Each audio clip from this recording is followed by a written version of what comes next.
Bem-vindos ao Durma Com Essa, o podcast que te guia pelo universo do sono. Eu sou Guilherme Brassanini. E eu sou o Jorge Pinheiro. E hoje você não pode dormir sem essa, porque temos junto com a gente a união entre o amor e o sono. E hoje a gente tem um casal, Gui, eu posso falar que eu sou fã?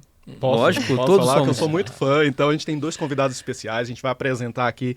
É um prazer ter o Danilo Esguilar, que é otorrinolaringologista, médico do sono, com título pela Associação Médica Brasileira. Ele também fez o seu mestrado na Unifesp, está fazendo seu doutorado, é uma referência na otorrino e principalmente na área cirúrgica também pra gente. Então, Danilo, obrigado por estar aqui com a gente. E a Andréia, que é dentista, também certificada pela Associação Brasileira do Sono, ela é especialista em ortodontia, implantodontia e também ela está fazendo seu mestrado na Unifesp. Gente, que casal, hein, Gui? Casal 10. Obrigado, Obrigada, gente. obrigada. Eu que agradeço. Para mim, uma honra, um prazer estar com vocês, que são amigos de muito tempo pela nossa especialidade. Nos unimos aí pela otorrinolaringologia, pela medicina do sono. E hoje especial, porque eu trouxe aqui a mulher que manda na minha vida. Aqui, Ah, imagina. É bom que já está Só na- pondo o lugar certo, né? E é bom estar gravado isso, viu? Que Olha, depois a gente cobra. Fazendo aí já promovendo aí testemunhas para essa afirmação, né? Exatamente. Bom, gente, então a gente sabe, né, que otorrino e odontologia andam ali muito próximas, isso em diversas demandas, né? E na área do sono não seria diferente. E como é para vocês fazerem esse casamento que já é um casamento na vida real e também um casamento profissional? Como que a odontologia e a otorrino andam juntas aí na área do sono? Perfeito, Jorge. Você sabe que enquanto você introduzia essa pergunta, eu lembrei, e acho que isso vai ser bom para ficar registrado mesmo, a Andréia me induziu aí para otorrino. Ah, isso é verdade. Olha só. A gente se conhece do cursinho, imagina. Sério, eu não sabia. Eu achei que vocês já se conheciam sendo otorrino e dentista. Não, do cursinho. A gente se encontrou no cursinho, isso há 24 anos atrás. E aí eu prestando medicina, a Andréia prestando odontologia. Passamos um bom período da faculdade juntos ali. Tivemos uma pequena quebrinha, não precisa... Vamos ignorar essa parte. A gente pode medicina pular. consumia ele, entendeu? Mas depois, quando nós voltamos, nós falamos, bom, agora nós vamos voltar para casar, né? Agora se é para permanecer juntos, que a gente fique por muitos e muitos anos. E na nossa decisão da especialidade, eu queria muito fazer gineco e obstetrícia. Então, participei da Liga de Gineco, de Obstetrícia na faculdade. Eu gostava muito dessa dualidade, né? De você poder clinicar, operar. Meu pai fez gineco. Então eu já tinha uma influência de casa. Meu pai falava, eu fiz seu parto, e eu achava aquela coisa maravilhosa, né? Nossa, vou seguir essa linha. Quando eu cheguei no 5º ano da faculdade, eu falei, não sei se é isso que eu gostaria de fazer. Sinto muito, papai. Na verdade, eu falei, eu tô preocupada. Eu falei, olha, ele vai ficar muito tempo fora, né? Podia fazer uma área, assim, que tivesse ligação, né? Com a minha, Obstetrícia, muitos né? plantões, né? Muitos plantões. Exato. E aí eu pensei, né? Por que não ir para uma área que a gente já conseguisse trabalhar junto? Então a gente já anteviu essa possibilidade há muitos e muitos anos. A medicina do sono ainda estava muito distante, né? Mas essa ideia de trabalhar em conjunto com a odontologia e a medicina, e aí, claro, em voga da otorrinolaringologia, isso fez com que a gente começasse a pensar que pudesse trabalhar em conjunto, que um poderia complementar o outro. E foi assim que a gente começou a conversar naquela ocasião e dizer, olha, acho que eu vou para a otorrinolaringologia. E ela dizendo, olha, você tem muito que nos fortificar mesmo nessa possibilidade de trabalhar em conjunto. E aí foi isso, né? A gente começou a Andréia já estava formada na odontologia, termina antes, e aí eu entrei na possibilidade de fazer otorrino e trabalhar em conjunto, e aí a gente começou a conversar sobre isso. Logo eu entrei na ortodontia, né? E tem muita ligação, né? Encaminha muito pro otorrino. E na época eu falei, poxa, você não se interessa por otorrino? É uma área tão legal, né? Mais tranquila, né? E aí foi quando você prestou, né? Foi. E aí você falou, vou tentar, vamos ver. Só mudou a letra O, né? Mudou obstetrícia para otorrino. Só mudou. E odontologia, continuamos continuamos na letra ali. O, né? Mas foi isso. Então, a ideia, Jorge, realmente partiu já assim, de bastante tempo para que a gente pudesse atuar. E a gente teve, né, na família sempre essa possibilidade, assim, olha, dá uma olhadinha, a amígdala do meu filho, do meu primo. A gente tem as influências de casa, né? E a Andréia também, olhando os priminhos, a irmã. E a gente começou a entender que realmente uma área se imbrica muito na outra, né? Um precisa muito do outro. Naquela avaliação de via aérea, a gente sabe muito isso, né? Que o otorrino vê o problema respiratório e que, por consequência, pode ocasionar alterações dentárias, de crescimento ósseo, caso a gente não faça essa intervenção, né, multidisciplinar, interdisciplinar. Isso fez com que a gente começasse a olhar com bastante critério, especialmente para as crianças, né? Porque acho que a gente tem muito essa condição de avaliar a criança como, se eu atuar nessa fase que ela está, eu evito dela ser o respirador oral e o roncador e o apneico do futuro. E isso é muito legal, né? A medicina é muito bonita nesse processo de prevenção. Se a gente pode atuar para evitar os percalços futuros, esse é o objeto mais rico da medicina, que é aquilo que faz a gente se motivar a tratar para evitar os percalços futuros. E aí, quando que veio o sono nessa história? Quem que veio primeiro com o sono? O Danilo, a Andréa? O Danilo. Então, Danilo. Você puxou ele para otorrino e ele te puxou para o sono. É verdade. Inverteu, E engraçado que na época que ele entrou, não era muito divulgada essa área do sono, né? E eu falei, o que você vai fazer no sono? Você gosta tanto de cirurgia, né? E aí ele falou, não, é uma área super legal e tal. Ele foi bem. Aí eu vi que ele estava indo bem e ele falou, tem uma área da odonto em relação, né, ao sono. E foi aí, eu influenciei, depois ele me influenciou, né? Porque ele abraçou o sono, né, com uma forma exemplar aí, né? Então... Eu queria fazer alguma coisa diferente do que os meus colegas faziam, né? Na ocasião, quando tudo isso começou, a gente entra na medicina do sono lá em 2010, 11, eu percebia que a clínica que eu atuaria ali não tinha ninguém que fazia a medicina do sono. Então tinha alguém que ia fazer lá a rinologia, outro ia fazer a rinoestética, outro ouvido, e você, Danilo, vou fazer a medicina do sono, né?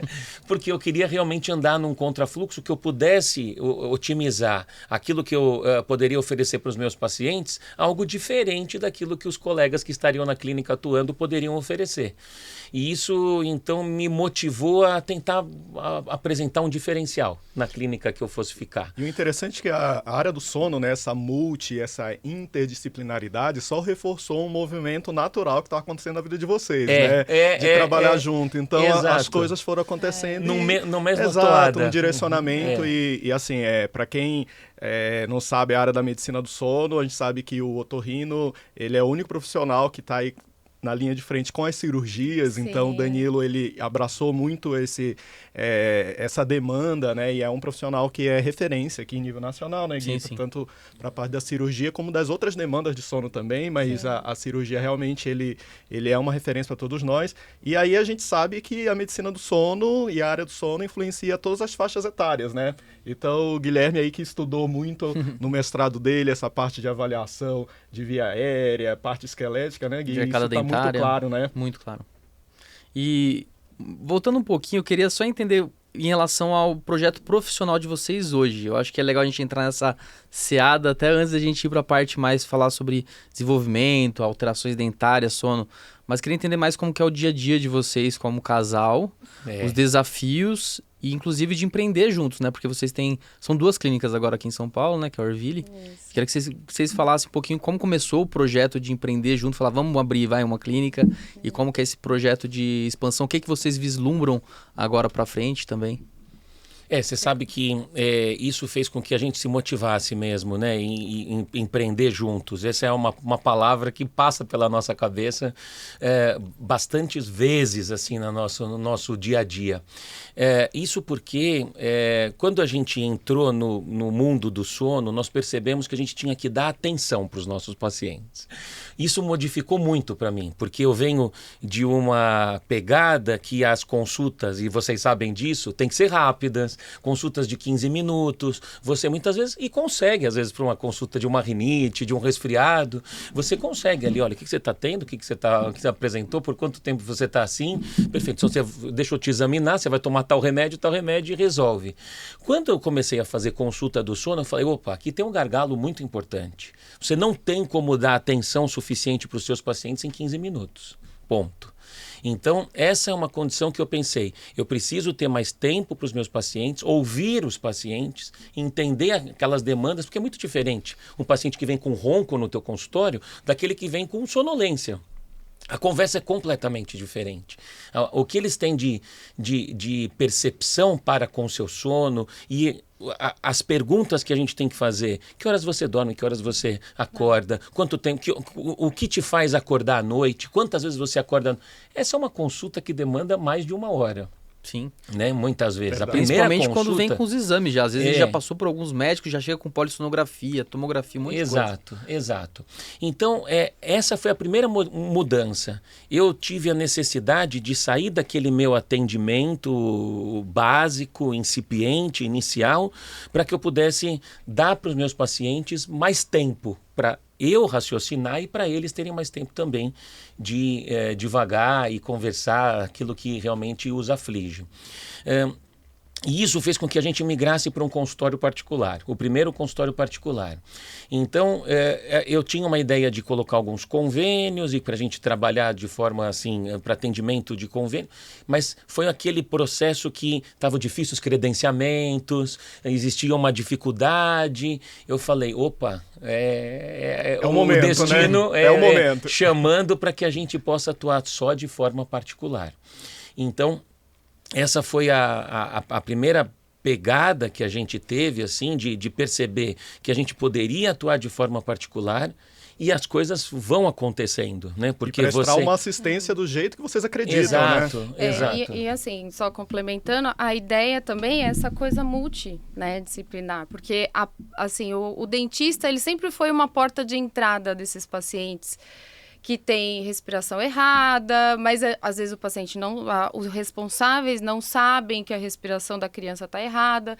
E a dificuldade do dentista é encaminhar para outros profissionais. Então, a ideia, no princípio, era fazer um centro de pacientes com problema de sono, respiradores orais, e que a gente conseguisse encaminhar os pacientes ali dentro. Porque a dificuldade do dentista é encaminhar e o paciente, às vezes, não dar sequência. E o feedback, né? E o feedback. Exato, vocês conseguem discutir juntos ali esse processo. Falar a mesma língua, né? Porque eu acho que a dificuldade do paciente também vai um profissional, o profissional fala de uma forma, aí o outro fala de outra, e às vezes eles ficam perdidos, né? Isolados, os profissionais não se conversam, né? Exato, não se conversam, né? Então, assim, a ideia, assim, que a gente ainda está, né, crescendo, fazer reuniões, né, na clínica, entre os profissionais, para entender o que cada um faz, para saber indicar, e com fono, com otorrino, né, e todas as especialidades. Nós pensamos exatamente nisso. O início foi ter uma fono, ter uma dentista, ter alguém que adaptasse um CPAP, eu que ficasse na parte mesmo de avaliação de medicina do sono e parte cirúrgica. Então, a gente, né, recebia o paciente, mas a gente conseguia, naquela plenitude, avaliar de forma global o paciente e poder dar os devidos caminhos para esse paciente percorrer e seguir. Foi essa a ideia inicial e a gente conseguiu, né? E aí, Gui, né, respondendo a sua pergunta, a ideia foi, bom, agora a gente precisa se ramificar, porque hoje São Paulo tem um problema muito de deslocamento, né? Então, hoje as pessoas têm procurado muito a suficiência perto dos bairros delas, que é um movimento diferente. A gente sabia que antigamente a gente saía de qualquer lugar de São Paulo para ir na Avenida Brasil, porque os melhores médicos estavam ali, né? Então você ia lá no Jardim Europa, na região lá de Ibirapuera, só tinha os médicos lá, né? Parece que você não tinha outros médicos em outras regiões. Então o movimento atual é um movimento de você ser mais bairrista e por que não levar a mesma medicina de excelência num local que você está mais distante do grande centro. As pessoas elogiam muito isso. Olha, a gente não sabia que tinha uma dentista e um médico aqui, que hoje, sei lá, fazem mestrado, doutorado, dão aula, tem uma formação boa, uma bagagem boa, mão boa, né? E estão mais próximo do meu bairro. A gente ouviu muito isso, né? Essa questão, né, de um médico que é referência, porque o Danilo e a Andréa dão aula nos congressos, formam outros profissionais, então são realmente profissionais de destaque, né? Eu não vou nem dizer que seja no cenário nacional, não seja no cenário só de São Paulo, é nacional o negócio. E aí tá ali do lado, né, trazendo toda essa assistência aí que eu acho que é fundamental, de qualidade dentro de uma medicina que vocês acreditam, né?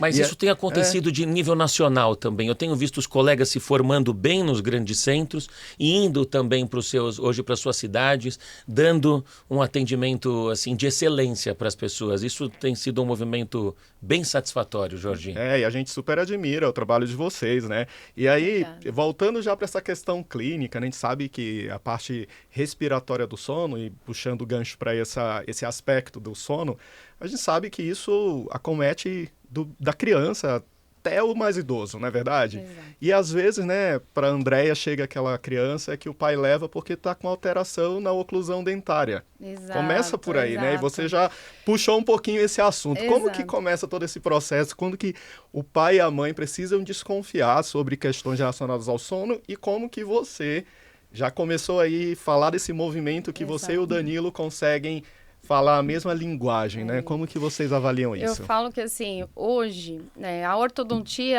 ela é a porta, né, de entrada, né, para esses pacientes. E engraçado que, assim, eles não vêm por conta do sono, eles não vêm por conta da respiração errada, eles vêm por alterações dentárias, problemas da arcada, né? Meu filho está com o dentinho torto.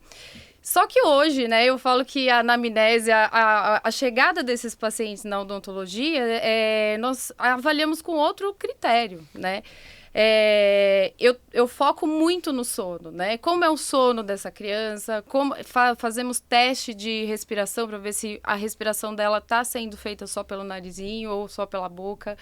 E na maioria dos casos, os responsáveis não sabem, às vezes, que o filho não respira bem. Nossa...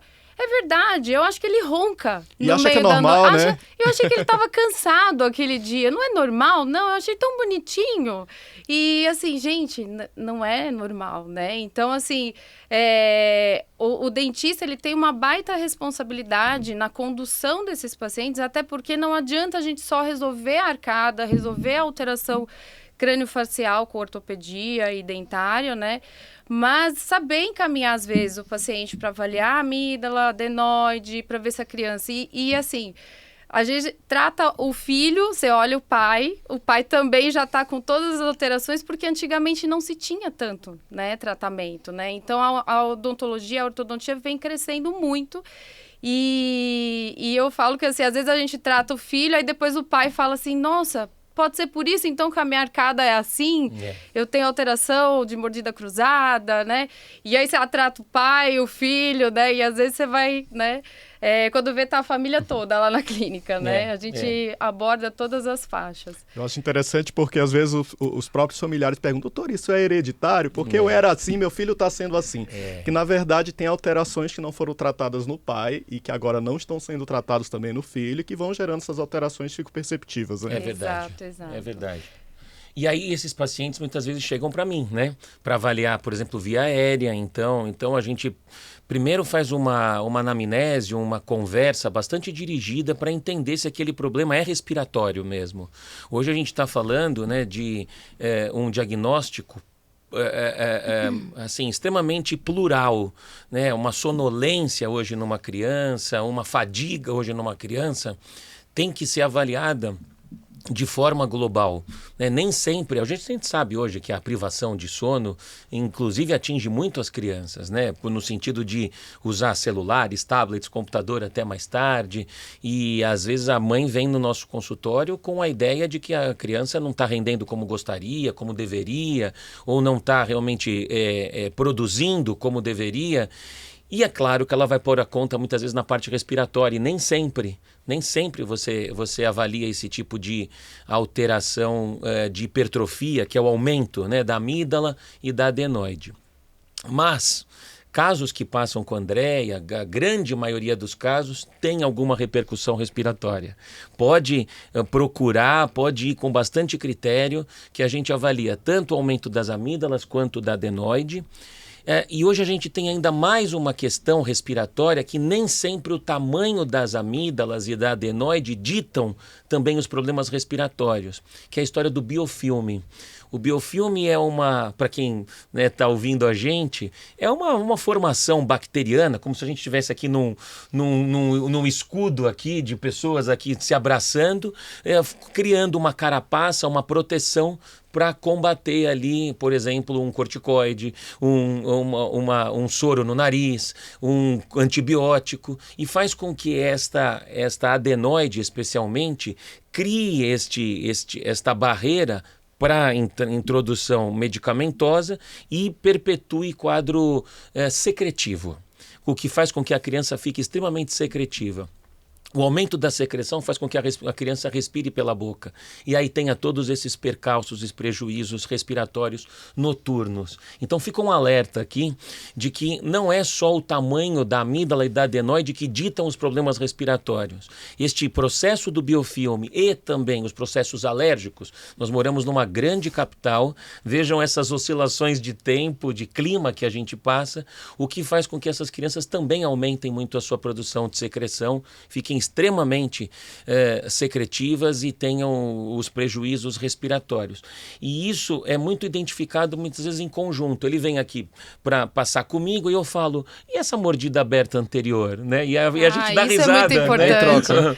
Porque o médico às vezes não sabe, né? Avaliar classe 1, 2, né? mordida aberta, né? Eu fui aprendendo muito e eu com falava, ela. Poxa, você tem que saber, porque senão você também não vai saber encaminhar, né? Eu brinco com os Hoje pacientes ele fala assim. melhor do que os dentistas. Eu falo, ó, se eu não acertar o que eu tô te falando, eu tomo bronca em casa. Viu? Puxa a orelha, né? Então... O paciente já veio pra mim já assim, olha, eu sou classe 2, divisão 1. Doutor Danilo falou que eu sou classe cruzada 2, lá do né? direito. Eu vou entrando devagarzinho, dizendo, olha, eu não sou especialista, mas pelo meu conhecimento técnico, junto com a minha esposa, com o que a gente tem dentro da medicina do sono, eu me arrisco a falar alguma coisa de odontologia no meu dia a dia. Eu acho que o importante é você suspeitar, né? Então, ela te deu esse conhecimento que você consegue suspeitar de uma alteração e encaminhar. Isso eu acho que é uma dica para os nossos colegas otorrinos, quem está dentro da medicina do sono, que tente, né? Então, quando eu dou aula sobre isso, eu falo, olha, eu vou falar agora para vocês sobre classe de mordida. Nós não somos dentistas. Eu já passei vários slides, eu falo, olha, fala direitinho. Se não falar direitinho... caso o bicho pega. Mas você me complica. Mas eu convido vocês a entenderem um pouquinho essa área da odontologia, porque tem tudo a ver. Você pode olhar uma classe de mordida, por exemplo, e inferir padrão facial. Sim. Isso é muito legal, porque aquele padrão facial bem clássico, né, daquele queixo para trás, a gente chama de retrognatia, todo mundo consegue ver. Até a mãe, fácil, até né? a mãe fala, olha, acho que o exato. queixinho do meu filho é para trás. Mas tem casos que passam de forma, né, assim, não perceptíveis. E aí isso pode, eu sempre digo, a parte esquelética abriga muito essas condições também de obstrução da via aérea superior. Hoje a gente tem falado muito da maxila também, né, que é o céu da boca. O céu da boca crescer de forma mais estreita, né, porque quando você respira de boca aberta, a língua não acopla na região do palato duro. Esse não acoplamento faz com que esse palato duro fique mais em ogiva, em torre, o que faz com que essa criança tenha um hipodesenvolvimento do terço médio da face. E subir o céu da boca ou o assoalho do nariz também, né? Que vai ser prejudicial para a gente. Né? A gente pega hoje muito caso com desvio de septo, que você olha e faz todo já o protótipo do que aconteceu com essa... história toda, né? Eu falo, essa pessoa foi um respirador na fase infantil e agora ele está vindo aqui no meu consultório para falar do septo, né? Mas na verdade esse septo é uma consequência de algo que ele traz desde a infância dele. Então, sabe onde eu vejo muito isso? Na plástica também. Exato. As pessoas vão hoje buscar assim, um nariz mais bonitinho. Toda vez que a gente vê uma foto de perfil, Filson fala, a deficiência aqui é na maxila e na mandíbula. Sim, sim. Né? Não é que se você for colocar, vamos dizer, num computador, essa maxila e essa mandíbula mais para frente, o nariz passa a não ser grande, né? O nariz passa a ficar proporcional para o rosto da pessoa. Entender todas as medidas faciais, né? Que a gente fica olhando isolado ali o nariz e não enxerga todo esse fenômeno que está por trás, né? Então a medicina do sono traz isso pra gente, essa visão mais essa holística. Questão de alteração, né, é muito importante que na criança, né, a intervenção é expansão da maxila, fazer a disjunção, né? E quando o pai não leva a criança ainda para fazer tratamento, ver se tem algum grau de colapso, a própria disjunção da maxila faz melhorar, porque abre, né, a sutura palatina e melhora também a respiração, às vezes melhora o ronco. E só que ela volta. Se tiver algum outro nível de colapso ali, a criança volta a ter problemas respiratórios. Então, o dentista ele tem que orientar. Não adianta tratar a cavidade oral, as alterações crâniofaciais, se não tirar a causa, né? Por que a criança fica com a boquinha aberta? Ela muda todo o padrão, né? E hoje tem se falado muito nessa questão do sono, porque a criança que não dorme bem, ela também não cresce, não produz, né, o hormônio do GH, são crianças mais hiperativas, né, tem alteração até na região da coluna, e assim, é muito importante ter essa comunicação multidisciplinar, porque o dentista ele fica com a carga de responsabilidade de resolver tudo. E não vai, né? E se não resolver as outras coisas, vai ter recidiva dessa alteração crâniofacial ao longo da vida dessa criança. Então, a intervenção do dentista, ela é preventiva no início da idade, de mais ou menos 6 a 10 anos, e depois a gente acompanha para ver se ela vai fluir nesse crescimento, né? Mas é muito importante essa relação entre médicos, dentistas, para a gente conseguir fazer a coisa fluir. Então ficou alerta aos dentistas que estão nos ouvindo, né? Se você vê alguma alteração dentária, encaminha para o otorrino para ver se essa via aérea tá saudável antes de fazer a expansão, né? Porque muitas vezes você expande, tem uma hipertrofia adenoidiana, não opera, daí volta tudo de novo, né? E, enfim, então é bem importante. E a gente tem falado muito hoje, tem visto nos consultórios os transtornos do déficit de atenção e hiperatividade, que parece que o diagnóstico tem sido cada vez mais precoce, a escolinha tem antevisto esses problemas também, já convoca os pais, mas a gente olhar também para essa parte respiratória. Para nós, da área, parece às vezes muito fácil essa inter-relação, mas não é na cabeça dos pais, né? Então, eu já tive alguns casos que foram operados por hipertrofia adenoamidaliana, ou seja, aquela amígdala e adenoide grande que a gente depois faz a cirurgia, e essa criança melhora a sua agitação psicomotora, né? Então, parece que a parte respiratória também abriga essa agitação. A gente sabe disso. Quando estuda a apneia na infância, um dos sintomas, né, mais sugestivos para falar de apneia na infância é essa agitação, né? É a criança mais hiperativa, é a criança que não foca muito no entendimento de uma matéria, a professora começa a desconfiar e tem que avaliar essa condição respiratória. Quando vem no otorrino também, é fundamental que a gente avalie a audição, né? Então, eu trabalho com muitas fonos que encaminham e dizem, Danilo, preciso avaliar tanto do ponto de vista respiratório quanto do ponto de vista auditivo também. Então, fazemos uma audiometria, avaliamos o entendimento dessa criança e aí sim a gente discorre sobre esses tratamentos em combinação, muitas vezes. Não é um tratamento único. Perfeito. Você começa com a cirurgia, se for o caso, mas você precisa do dentista, da fono, eventualmente do psicólogo, para ajudar nessa disciplinaridade o tratamento dessa criança. E um alerta que fica, a gente também, né, na nossa formação tem muito isso. Parece que você operou e você resolveu o problema, né? Eu digo assim, acompanhe essa criança. Peça para ela voltar. Toda dessa respiração, isso, né? veja alta se ela parcial, né? Veja se ela voltou. Eu deixo bem claro isso, porque senão o paciente volta depois some, né? Ele some. Aí depois ele volta, ele olha, a mordida voltou a entortar. Eu falei, mas você foi tratar com o otorrino? Entendeu? Você foi checar por que ainda continua de boquinha aberta. E a outra coisa também é a fono, né? A readequação de postura respiratória. Às vezes você faz todo o tratamento certinho, mas a criança continua ainda com os hábitos viciosos. E às vezes ainda agrega o chupar dedo, né? Porque a mordida já está aberta. Então, tem outras coisas, assim, que a gente tem que ir avaliando a criança, porque às vezes os próprios pais não têm essa condução, né? De entender, de avaliar, de observar o sono da criança, ver se está tudo certo. Então, eu acho muito importante essa... O que os dentistas fazem é algo fundamental, que é a chamada expansão rápida de maxila. E tem que aproveitar. É uma janela de oportunidade para você não fazer... Não pode perder tempo, né? Exato. Você não pode perder tempo. Até quando você atua para a expansão? Aliás, isso é importante, né? Hoje, falo que a partir dos 6 anos, observou que está tendo alguma alteração de crescimento, é ideal já intervir. Mas tem que avaliar a idade cronológica de crescimento, né? Então, assim, hoje a gente usa a teleradiografia, que dá para avaliar as vértebras, né? O formato, para saber que idade cronológica que ela está de crescimento. As meninas entram em puberdade antes, então tem que acelerar. Assim que detecta, a gente já tem que intervir. Os meninos aí, mais prolongado o tempo. Mas depois da idade mais adulta, aí você já tem que intervir com cirurgia ortognática, fazer uma intervenção, porque aí você não tem mais hormônio de crescimento, você não consegue expandir, tanto no sentido transversal como anteroposterior, né? Então, eu falo que o dentista, assim, tratar a criança, você tem que prever o que vai acontecer, né? Então, às vezes é mais difícil tratar uma criança do que o adulto, porque o adulto já cresceu, né?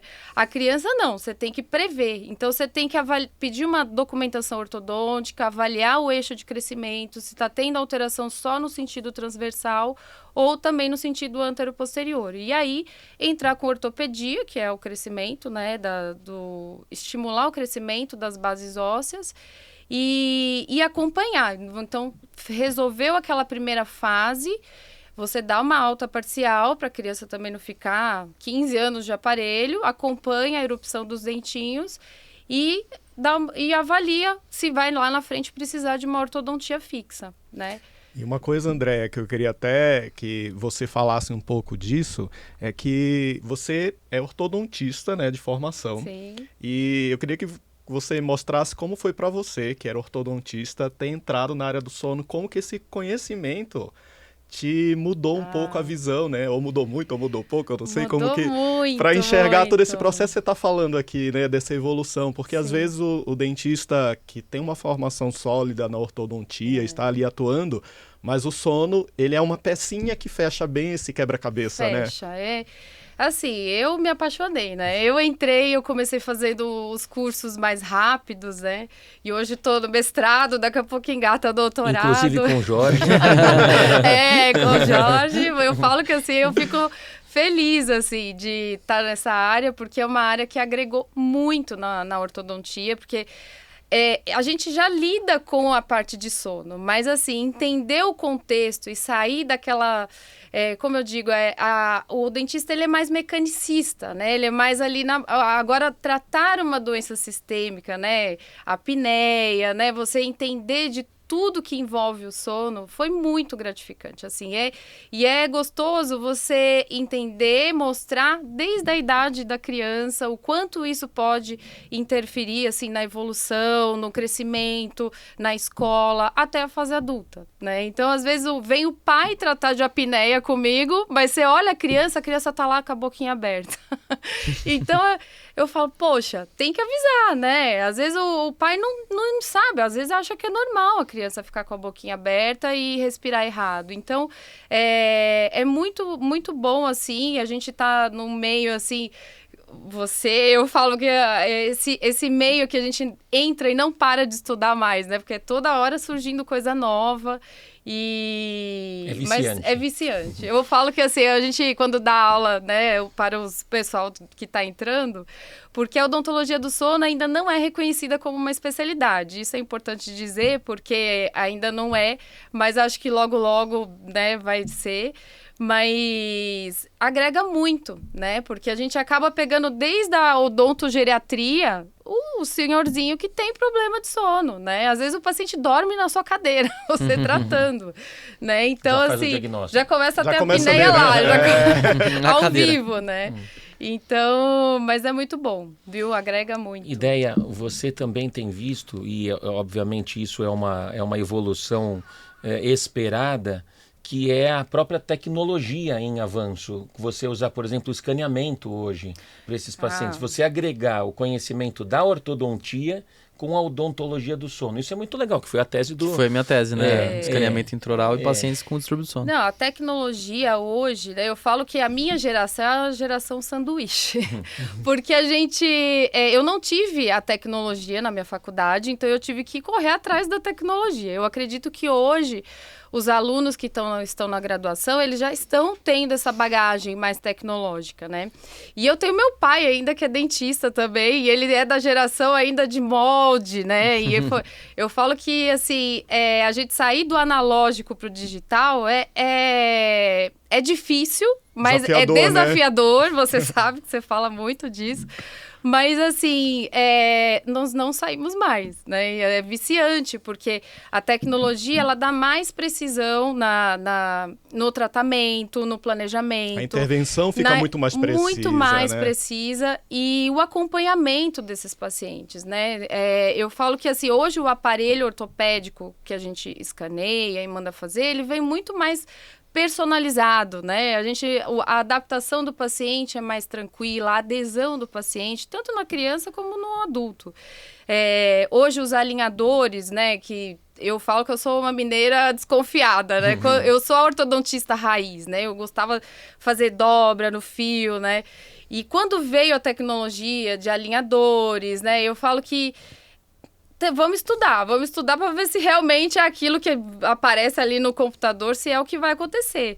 Mas gente, eu acho que a gente tem que, assim, lógico que a pecinha que está entre ali o computador, a gente tem que planejar, né? O dentista ainda não está totalmente substituído, mas agregou muito, assim, né? E tanto na área do sono, porque os aparelhos intraorais de avanço mandibular, hoje tem o full digital, né? A gente consegue imprimir os aparelhos numa impressora 3D e fazer toda... Hoje não tem mais motoboy, né? A gente manda tudo via e-mail, via arquivo. Então, eu falo que, assim, a tecnologia veio para agregar e eu acho que a gente tem que aproveitar essa mudança toda. Mas, e assim, é gratificante, né? Porque a gente consegue ver resultado. E um ponto importante também no acompanhamento é o acompanhamento dos efeitos colaterais, né? De alterações a nível dentário, né? Exato. Como que você faz, assim, esse acompanhamento? O paciente começou a utilizar o aparelho intraoral, ele vai escanear de novo a partir de quanto tempo? Como vai ser esse acompanhamento em periodicidade, podemos dizer assim? Olha, eu falo que, assim, a gente, quando o paciente apresentou na clínica, a gente não usa mais o espelhinho, a gente usa o scanner, né? O scanner é uma maneira, assim, do paciente visualizar o que ele tem, as alterações de crescimento, as cáries, as retrações. Quando ele visualiza, ele já muda o padrão dele de receber aquilo, né? E o controle de efeitos colaterais, principalmente com os aparelhos intraorais, é muito importante, porque o dentista que já é certificado, já é capacitado, ele já tem uma noção de quais são os efeitos que possam existir. Isso é orientado ao paciente desde o início. Isso não faz com que ele não faça o tratamento, né? Porque a gente vai tomar um AS e a gente sabe que tem o efeito colateral do AS. Então, a gente tem que botar na balança o custo-benefício. Mas iatrogenias não vai acontecer na mão do dentista que é certificado e capacitado em sono. Então, o scanner, ele é muito bom para a gente acompanhar isso. Porque, às vezes, o paciente, olha, tô mordendo diferente aqui. A gente escaneia e sobrepõe as imagens para ver se a mordida inicial dele está tendo alteração. Então, é milimétrico. Antigamente, a gente batia carbono ou fazia uma nova documentação ortodôntica. Hoje, a tecnologia está ali, ao nosso dispor. Então, eu acompanho e o protocolo de ativação desses aparelhos são de 3 a 6 meses, dependendo do grau de severidade, né, da apneia. Mas é de extrema importância, porque nós sabemos já quais são os padrões faciais que têm mais tendência a ter efeito colateral. E se o paciente relata alguma alteração na mordida, a gente já chama o paciente, escaneia para tentar... Ou a gente tira o uso do aparelho por um tempo, ou faz alguma alteração no próprio aparelho para que essa movimentação dentária não progrida, né? Então, o scanner, eu falo que assim, a gente, desde o planejamento inicial até acompanhamento de 5, 10 anos, a gente é de muito valor, assim. E qual paciente, então? Você falou, o pessoal ficou curioso, mas fala qual padrão facial tem mais chance de... Olha, ainda faltam muitos estudos, né? Mas, assim, sabe-se que o padrão mais alongado, mais dólico-cefálico, são pacientes que têm mais tendência a abrir mordida, porque quanto mais você avança, mais você pode ter efeitos colaterais. Você imagina que você vai usar esses aparelhos por muitos anos, né? É uma doença progressiva, né? Então, você tem que acompanhar. Mas pacientes que têm mais tendência são aqueles que têm a tendência de abrir mais essa mordida. Então, mais dólicos-cefálicos, crescimento mais vertical da face. Então, e o curioso é que tem aqueles pacientes que, quando tem essa tendência do crescimento vertical, quando você avança, você tem um limite. Não é avançar para mais, não é ganho progressivo. Muitas vezes você tem aquelas rotações de mandíbula, fazendo com que esses pacientes até ocluam via aérea, né? Sim. Vocês falam muito disso. O paciente que tem mais crescimento vertical, né? Ele tem, às vezes, a tendência a rotacionar no sentido anti-horário. Então, tem que tomar cuidado com o modelo do aparelho e a altura desses aparelhos. Então, se você avançar muito o paciente, às vezes, em vez de avançar, ele vai rodar a mandíbula para trás e vai entrar em maior apneia ali naquela região do colapso. Então, o dentista, ele tendo uma teleradiografia, uma documentação ortodôntica, a gente já detecta isso logo no início. Então, pacientes mais graves, que tem que, às vezes, avançar muito, a gente fala que o sucesso está no mínimo avanço, né? A gente hoje tem dispositivos que ele controla a dessaturação do paciente. O dentista pode tratar pacientes mais graves? Pode, mas a gente tem que personalizar com muito critério todo o tratamento desse paciente para ele não ganhar outra patologia, né? Não ganhar outro problema. Então, e o acompanhamento. Tá? Então, teve até um paciente nosso em comum que ele tinha essa tendência de rotação mandibular. Ele veio bem. Aí ele falou, doutora, eu voltei a roncar. Eu falei, ixi, mas o que será que tá acontecendo, né? Olha, eu tentei diminuir a altura, porque eu já sabia que ele tinha uma tendência e tal.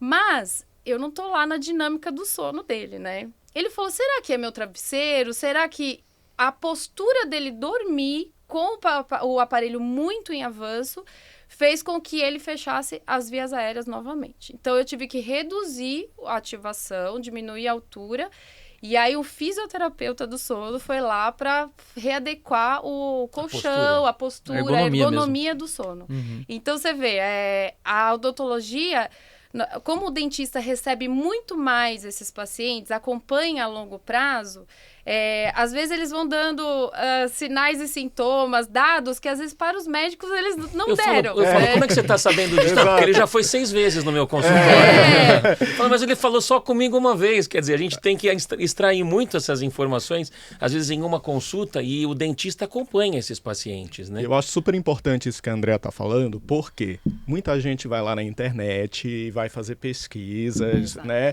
E aí ele acha lá um aparelhinho que você pode comprar e pode utilizar. Você molda em casa. E molda em casa, só coloca ali na aguinha quente, tá tudo certo, né? Mas olha essa aula que a Andrea falou aqui pra gente, né? Que não é só colocar um aparelho, também não é só acompanhar com um profissional que não tem uma formação adequada, né? Porque realmente pode modificar toda essa arcada e, em vez de melhorar, pode até piorar a apneia. Então, é importante a gente ter essa formação adequada, né? E foi muito importante você falar isso, porque os aparelhos comprados em farmácia, né? Eles não têm aquela adaptação perfeita dos dentes, e com o tempo ele vai entortando, vai movimentando os dentes. Então tem gente que chega no consultório, doutora, você faz esse tipo de ativação desses aparelhos, assim? Porque às vezes são aparelhos pré-fabricados, mas que têm uns dispositivos de avanço, né? Mas ele altera toda a mordida, né? O estudo em cima do planejamento do paciente é para evitar melhorar a apneia. Não teve escaneamento prévio, né? Olha só, né? fazendo tudo certinho, a gente ainda conta, né, que pode ter alguma coisa. Mas é de extrema importância isso que você falou, porque hoje a internet, ela divulga como se fosse, né, tratamentos milagrosos, né, que vão resolver, e aí acaba acontecendo esses problemas, né, de abrir mordida, cruzar. E outro padrão facial difícil de tratar, que agora eu lembrei, é o classe 3, né? O paciente que ele já é prognata, né, de mandíbula. Essa mandíbula é um pouco para frente, né? Exato, e ele tem a deficiência de maxila, ele é retruso na maxila, né, para trás e a mandíbula às vezes para frente. Então, às vezes, se o paciente for muito jovem, vale a pena encaminhar para a cirurgia ortognática, né? A cirurgia ortognática hoje assim, eu falo que muita gente tem medo, né? E até os nossos cirurgiões, né, que a gente acaba encaminhando, ele fala, André, às vezes é melhor o paciente ter passado por todos os tratamentos para depois cair na cirurgia, porque viu que já não teve sucesso em uma e não teve em outra, e aí realmente resolveu o que quer fazer. Mas, como é uma doença evolutiva, né, a gente sabe que o paciente mais jovem, às vezes, com essas alterações craniofaciais, ele vai ter mais benefício a longo prazo do que ficar usando 20 anos de aparelho, ou às vezes vai cair no CPAP, e pensando que a cirurgia ortognática, ela não é para sempre também. Ele pode, né, no futuro engordar, ter outros problemas sistêmicos, e isso é muito importante, porque o paciente quer o milagre eterno, né? É uma medida decisiva, né? Que vai. E o interessante, você falou a palavra mágica e cirurgia, né? E a gente está aqui tanto com o Gui, que é um cirurgião da área do sono também, além de atender a demanda clínica. Juntos aqui. Para quem não sabe, o Danilo foi meu professor, assim, eu aprendi muito cirurgia com ele. Hoje em dia eu faço questão que ele vá nas minhas cirurgias e eu vou nas cirurgias dele também. Então a gente formou uma dupla dinâmica, né? Exato. Batman e Robin. E aí, assim, além do aparelho intraoral, né? Que é uma terapia já muito bem reforçada pela ciência, a cirurgia, como eu falei lá no início, né? O otorrino é o diferencial, é o profissional da área do sono que promove esse tipo de atuação ou de intervenção, né? E Danilo, como que funciona essa questão da cirurgia, né? É para todo mundo? Tem um perfil especial para isso? Porque a gente vê que o paciente chega, né? E ele diz, olha, eu quero operar. E às vezes a gente enxerga que aquele paciente vai ter 1000 benefícios. Às vezes a cirurgia vai ser importante associada a outras terapias e, às vezes, a cirurgia pode não ser a melhor opção. Como você é muito experiente e forma aí diversos profissionais, então eu gostaria muito de ouvir você sobre isso. Mas acho que é super importante a gente situar que essas cirurgias não é para todo mundo e acontece muito isso. A gente opera e tem sucesso com algum outro paciente, vem o primo, o amigo e diz, olha, você operou meu amigo, agora eu quero que você me opere também para eu me livrar de um CPAP, para eu não precisar usar um aparelho. E então a medicina do sono caminha muito para isso, para a gente avaliar quais são os critérios de boa resposta para a cirurgia. Da mesma forma que nós falamos de boas e más respostas para aparelho intraoral e para intervenção na criança, a gente tem que olhar com bastante critério quem são os bons respondedores para as cirurgias. E normalmente são os pacientes mais jovens, são pacientes mais magros, são pacientes que não têm uma apneia tão considerável, tão elevada, com muita queda de oxigênio, que não piora tanto, eventualmente, lá naquele sono mais profundo, né? No sono REM.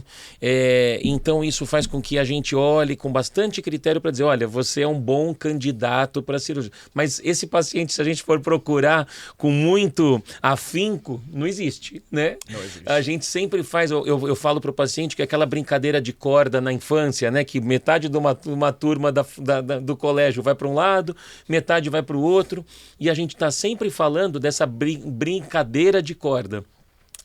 Os fatores de bom prognóstico, os fatores de mau prognóstico. Então eu digo, olha, eu vou te operar, mas você precisa perder um pouquinho de peso, você está um pouco acima do peso. Olha, você tem uma alteração satisfatória na região da garganta, são amígdalas grandes, é um palato ali que tem uma conformação que eu, ao olhar, imagino aquilo que eu vou interceder e vai, de fato, melhorar esse processo vibratório de apneia, mas, por exemplo, a sua polissonografia não é tão satisfatória assim, você tem muita apneia do sono, talvez eu só vá minimizar um pouco o teu processo.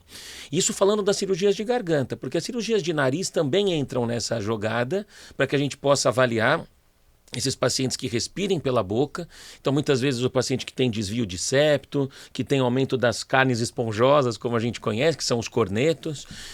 Isso faz com que esse paciente também faça a cirurgia para melhor se adaptar a dispositivos, como, por exemplo, o aparelho intraoral, o CPAP. A gente combina com o paciente que dificilmente a cirurgia de nariz vai resolver o problema dele. Alguns casos até a gente tem, mas a gente ainda não sabe olhar na prática clínica e dizer quem é o paciente que eu vou intervir no nariz e vai resolver. Talvez aquele paciente da síndrome da resistência das vias aéreas superiores, que é um caso bem específico, que o Guilherme Minot falava para a gente lá em 1993, que existe um nicho de pacientes que cursa com sonolência, que cursa com fadiga durante o dia, mas que realmente não tem apneia obstrutiva do sono. Talvez este é o paciente que eu vou olhar de uma forma mais veemente para o nariz, que eu vou tratar o nariz e que ele vai ter algum benefício durante o dia. Mas, tirando esse nicho de pacientes, o nariz realmente entra como uma ferramenta de oportunidade para que depois eu possa discorrer sobre outros tratamentos, perda de peso, aparelho intraoral, CPAP, fonoterapia, enfim. Mas a cirurgia, ela é muito interessante nesse aspecto. Eu acho que o que nós ganhamos nos últimos tempos foi avaliar o melhor respondedor. O que a gente fez no passado foi operar todo mundo. Então acho que você é uma turma do... Anos 90, hein? Anos 90 era todo mundo, né? E uma coisa que a gente ganhou também com o conhecimento multi, e a gente está falando muito disso nesse bate-papo, isso é muito importante, é louvável essa nossa conversa, é porque ele não poderia entrar no consultório do dentista acreditando que ele só tinha uma linha de tratamento. Ou se ele vem para o meu consultório, eu falo, eu só opero. Ou se eu vou para a fono, eu só faço... Então, essa conversa hoje multidisciplinar favorece o paciente. Esse conhecimento que todos nós temos de dizer você é melhor para aquilo, você é melhor... Essa sinceridade que hoje os profissionais trabalham é fundamental. Então, o que a gente fez no passado? Chegou no meu consultório, eu opero. Você quer fazer cirurgia comigo? Aí a gente viu, olha, eu estou com 50% de falha. Quer dizer que você não está indicando de forma adequada. Hoje, eu acho que a medicina do sono caminha para essa indicação mais precisa. E é graças aos trabalhos que a gente chama hoje de individualização dos diagnósticos, a gente tem usado os termos fenótipos, né, da apneia do sono. Então, isso tem ajudado muito para a gente. Né? Acho que os trabalhos estão caminhando para isso, para a gente dizer, o melhor respondedor é esse. E mesmo assim, você ainda fala para o paciente. Isso daqui não é uma ciência exata. Né? A medicina não é uma engenharia, né? E que eu acho interessante isso também, porque a gente está caminhando para essa medicina particular para buscar uma precisão maior na nossa intervenção, né? E quando a gente fala de cirurgia, a gente não está falando que é uma técnica para todo mundo, né, Danilo? Vai num evento assim de otorrino e cirurgia, as pessoas passam 3 dias só conversando sobre técnicas cirúrgicas, né? Então, a gente tem que avaliar diversos fatores, né? Desde da própria clínica do paciente, dos exames diagnósticos e da própria anatomia para entender, né? O Danilo forma aí, né, Gui, profissionais na área de cirurgia e identificar qual que é a melhor técnica para aquele paciente, né? E que você não seja mais agressivo que a própria doença do paciente. Exato. Né? Porque você vai oferecer um tratamento para o paciente que, de certa forma, pode oferecer para ele os efeitos adversos, os efeitos colaterais. Então, hoje, como o Gui introduziu bem, a gente faz uma técnica chamada faringoplastia expansora para os nossos pacientes, mas ela passou por uma formação muito criteriosa para que a gente chegasse hoje nesta técnica e dizer, olha, é a técnica que menos produz hoje esses processos de efeitos adversos, efeitos colaterais para o paciente. Poxa, eu estou intervindo numa região que é a mesma região que ele respira e deglute. Eu não posso fazer algo que depois vai prejudicar a deglutição do meu paciente. Eu estou ganhando por um aspecto e perdendo por outro. Então, a gente hoje tem percebido esse movimento, né, de melhora com menos efeitos adversos, menos efeitos colaterais. Essa é a dica que a gente dá para todos os colegas que estão entrando nessa área, para que tomem esse cuidado, né, para que aquela intervenção que você vai fazer não é mais danosa do que a própria doença do paciente. É só um adendo, essa questão do nariz, né? Do nariz, eu falo que, assim, tanto na criança como no adulto, se o paciente vai para o aparelho intraoral na fase adulta, se ele não tem um nariz ali funcionando, a adaptação do aparelho é muito prejudicada. Então, tanto assim, ele começa a soltar o aparelho, por desencaixar o aparelho, porque ele vai tentar respirar pela boca, ou a gente tem que mudar o modelo do aparelho por conta da respiração. Então, é lógico que não vai curar, né, a cirurgia do nariz, não vai resolver a apneia, mas vai ajudar na adesão, talvez, do CPAP, do aparelho intraoral. E às vezes o paciente passa o tratamento inteiro relutando para fazer uma cirurgia de nariz. E aí tem a dificuldade. Quando ele percebe que ele não está conseguindo mesmo, aí ele vai e resolve fazer a cirurgia para que a gente consiga unir tudo, né? Sim, sim. Eu acho que esse bate-papo que a gente está tendo aqui, né, vai trazer muita informação, né, tanto para dentistas quanto para otorrinos, né, e a gente tem profissionais que já estão aí atuando, mas a gente tem também muita gente que é estudante de medicina, ou então residente de otorrino, estudante de odontologia, e aí eu queria ouvir desse casal, né, Gui, que tanto nos ensina. Que conselhos aí vocês poderiam dar para esse pessoal que está chegando e que às vezes está tendo uma oportunidade que a nossa geração não teve de ouvir falar mais de sono, né? A gente não ouvia tanto isso. E como que vocês podem dar essa orientação, ainda mais vocês aí que têm uma atuação tão próxima como casal, né? E como profissionais aí atuando na área do sono. Sabe o que aconteceu essa semana comigo? Foi um paciente cuja filha participa da Liga de Otorrino e eu fui dar uma aula numa Liga de Otorrino numa universidade aqui em São Paulo e ela falou: Danilo, eu ouvi você falando de sono e agora eu trouxe meu pai para tratar. Então, olha que legal, né? Você conseguir introduzir numa Liga de Otorrino a oportunidade de falar sobre sono, coisa que a gente não teve. Então, a minha dica é que realmente a gente comece desde forma precoce da formação, né, para que eles ouçam, eles já se interem e comecem a olhar de uma forma mais criteriosa para o sono. Eu já estou percebendo esse movimento. Quando a gente dá aula para o 4º ano de medicina lá da Universidade Federal de São Paulo, onde eu atuo, e as perguntas hoje são muito diferentes daquelas que eu faria, por exemplo, há 10, 15, 20 anos atrás. É porque eles estão avaliando hoje com aplicativos o ronco, hoje eles sabem efetivamente como é que está, né, pelo menos parte do sono dele, se está dormindo de uma forma com uma qualidade razoável. Então, esta desconfiança para com seu sono aumentou na população geral, inclusive nos estudantes de medicina. Então, isso faz com que a gente comece a olhar de uma forma mais regrada, mais específica para o sono e perceba que esse é um movimento que vai fazer com que esses futuros profissionais comecem a falar: puxa vida, eu quero saber mais sobre sono, eu quero entender mais. Então, a precocidade, acho que é fundamental para que haja uma desconfiança e eles passem a atuar num futuro próximo mais sobre medicina. Eu até brinco, né, com os residentes. Eu falo: você tem tendência que vai acabar fazendo medicina do sono, hein? Que bom, hein? Tô conseguindo aí plantar uma sementinha. Olha, você tem uma tendência ao futuro médico do sono aí, o pessoal dá risada. Quer dizer, eu acho que isso vai fomentando para que eles tenham melhor bagagem, melhor formação. Claro que a gente quer isso. Exato. A gente quer profissionais de qualidade hoje caindo no mercado, podendo atuar e fazer toda essa ponte que nós estamos falando aqui em 45 minutos. Na odonto, eu penso assim, não se tem, né, odontologia do sono na graduação, né, até porque ainda não é uma especialidade. Mas tem a DTM, né, que trata as disfunções temporomandibulares e já lida com essa parte de sono, com o bruxismo, né? A gente já sabe o quanto que o bruxismo também está ligado com a apneia. Eu acredito que num futuro aí a gente consiga, né, colocar desde a graduação, mas que esses alunos que estão vindo aproveitem para estudar, porque o sono agrega muito na nossa profissão.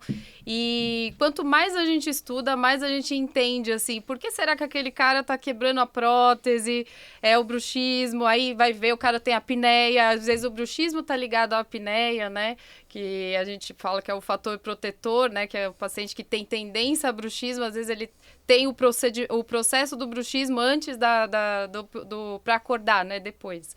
E eu falo que, assim, eu acredito que está evoluindo muito, né? Desde quando eu entrei, a tecnologia, os tipos de aparelhos, né? E eu acredito que os alunos aí logo vão estar afiados aí nessa área do sono. Muito bom. Bacana. E para encerrar nosso bate-papo, eu sempre deixo uma pergunta final Aí vocês veem quem que vai responder primeiro, Tchan, né? tchan, tchan. Pergunta surpresa, hein? Ai, meu Deus. Pro pessoal que tá assistindo aqui, o que vocês... Uma frase ou uma colocação que o pessoal não poderia dormir sem essa. Que ele vai levar realmente... Ele vai ter um aprendizado tão grande que ele não pode dormir sem ouvir o que vocês... Ótimo. A mensagem É assim, final. é só uma frase por Não, ou é do não, casal? Não, pode ser um, cada um falar a Cada sua. um fala a sua. Ai, olha, eu, como da ortodontia, né, que trata desde a criança, cuidem do sono da sua criança, né? Eu acho que a gente tem que abrir os olhos ali desde a infância, sabe? E isso traz tantos benefícios para o crescimento, aprendizagem. Quando o responsável entende o quanto benefício ele teve em levar o dentista, e esse dentista que soube encaminhar para todos os outros especialistas, é muito gratificante para a evolução do ser humano, né, em tudo. E eu vou, então, me apegar a uns pilares que existem para a qualidade de vida, que a gente busca qualidade de vida, ter uma vida melhor, que até é tema de um livro que é Ler, Rezar e Amar, né? Então, acho que a gente tem que reeditar esse livro e colocar ler, rezar, dormir e amar. Não é uma tetra de que a gente possa ter melhor qualidade de vida. Então, ler mais, rezar mais, né? Amar mais e dormir mais e melhor. Perfeito, né? Olha, Danilo, Andréia, que papo sensacional que a gente teve aqui. Nós estamos muito felizes, né, Gui, por contar com vocês. E as pessoas que estão ouvindo a gente, onde que encontram vocês nas redes sociais? Deixe o contato aí para buscar, quer conversar, quer convidar para aula, quer consultar com vocês, como é que encontra? A gente está no Instagram, né? Então o meu é Dr. Danilo Esguilar, tem um ponto, Dr. Danilo, ponto Esguilar. Eu estou super aberto aí para as dúvidas, para quem realmente precisar tirar alguma dúvida, quiser discutir algum caso. Eu acho que a gente aprende muito com isso. Eu tenho muitas vezes gente que mora fora de São Paulo e diz: Danilo, olha, eu te achei aqui no Instagram, o que você acha? Ou você já me deu uma aula, eu já participei de um curso com você. O que você acha, o que você faria nesse momento? Então fica aí a nossa dica das redes sociais mesmo. E a Andréia também tem. O meu também é doutora.Andréia Schroeder. O Schroeder é meio complicado, mas... Vai estar aqui embaixo. Vai estar aqui estar embaixo. em lugar. E é importante porque, assim, não só pacientes abordam a gente, eu acho que dentistas, como o pessoal novo que está chegando, sempre quando a gente posta alguma coisa, que aparelhinho é esse, né? É interessante a gente divulgar o conteúdo correto, né? Eu falo que hoje as mídias sociais têm que tomar cuidado e... Tem os dois lados. Tem os dois lados sempre, né? Mas eu fico aberta para perguntas, questionamentos... E você que acompanha a gente, já aproveita, siga a gente no Instagram, que é o @DurmaComEssaPodcast, também no YouTube e nas principais plataformas aí de divulgação de podcast, a gente está lá. E aproveite aí para compartilhar esse episódio com quem você acha que precisa ouvir sobre sono, e a gente tem coisa muito boa ainda vindo nos próximos episódios. Até a próxima. Até mais. Obrigada.